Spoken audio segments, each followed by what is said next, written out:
بات ہے ایک جنگل کی اور وہاں ایک کوا رہتا تھا.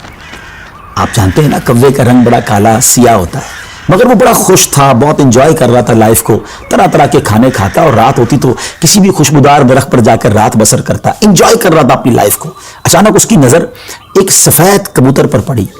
وہ سوچنے لگا کہ میں کالا اور یہ سفید, یہ کتنا خوبصورت ہے, کتنا اچھا لگ رہا ہے, مجھ سے زیادہ خوش تو یہ ہوگا. اب اسی خیال میں وہ پریشان رہنے لگا اور اسے رات کو نیند بھی نہ آئے.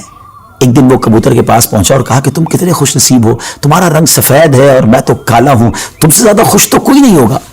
کبوتر نے کہا پہلے میں بھی یہی سمجھتا تھا, لیکن جب میں نے طوطے کو دیکھا تو میں حیران ہو گیا کہ طوطے کے تو دو رنگ ہیں, میرے پاس تو ایک ہی رنگ تھا.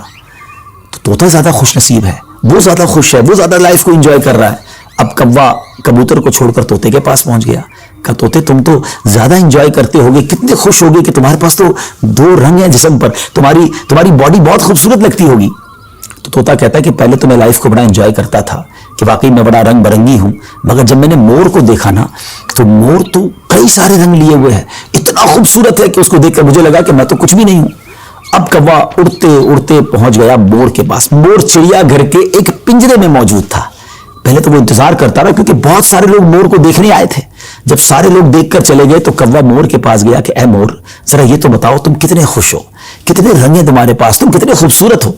مور کہتا ہے پہلے تو میں یہی سمجھتا تھا کہ ہاں میں بہت خوبصورت ہوں, مگر پھر میں نے غور کیا کہ اسی خوبصورتی کی وجہ سے تو چڑیا گھر میں قید ہو گیا ہوں. روزانہ ہزاروں لوگ مجھے دیکھنے آتے ہیں مگر میں آزاد نہیں ہوں. اور پھر میں نے بڑا غور کیا کہ وہ کون سا پرندہ ہے جو چڑیا گھر میں قید نہیں ہے, تو مجھے سمجھ آئی کہ کوا ہی ایک پرندہ ایسا ہے جو چڑیا گھر میں قید نہیں ہوتا, اس کو کوئی قید نہیں کرتا.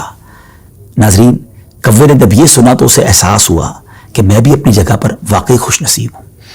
اب یہاں بظاہر تو یہ ایک فرضی واقعہ ہے, لیکن اگر اس کو ہم اپنی زندگیوں پر امپلیمنٹ کریں, اپنے بارے میں سوچیں, ہمارے پاس بہت کچھ ہے, لیکن جب کسی کو ہم سے زیادہ والے کو ہم دیکھتے ہیں نا تو ہمیں اپنی چیزیں کمتر نظر آنے لگتی ہیں. اپنا گھر چھوٹا لگنے لگتا ہے, اپنی موٹر سائیکل, اپنی گاڑی, اپنی سائیکل وہ ہمیں بڑی کمتر لگتی ہے جب کسی کی بڑی گاڑی دیکھتے ہیں, کسی کا بڑا گھر دیکھتے ہیں, کسی کی لائف سٹائل کو دیکھتے ہیں. جو ہے اس پر انجوائے نہیں کرتے بلکہ اس پر شکوہ کرتے ہیں, ناشکری کرتے ہیں. اس طرح زندگی نہیں گزرے گی. اگر آپ ہمیشہ اپنے سے آگے والوں کو دیکھتے رہیں گے تو پریشان ہی رہیں گے. اگر آپ نے موازنہ کرنا ہی ہے, کمپیریزن کرنا ہی ہے, تو اپنے سے کمتر لوگوں کو دیکھیں نا.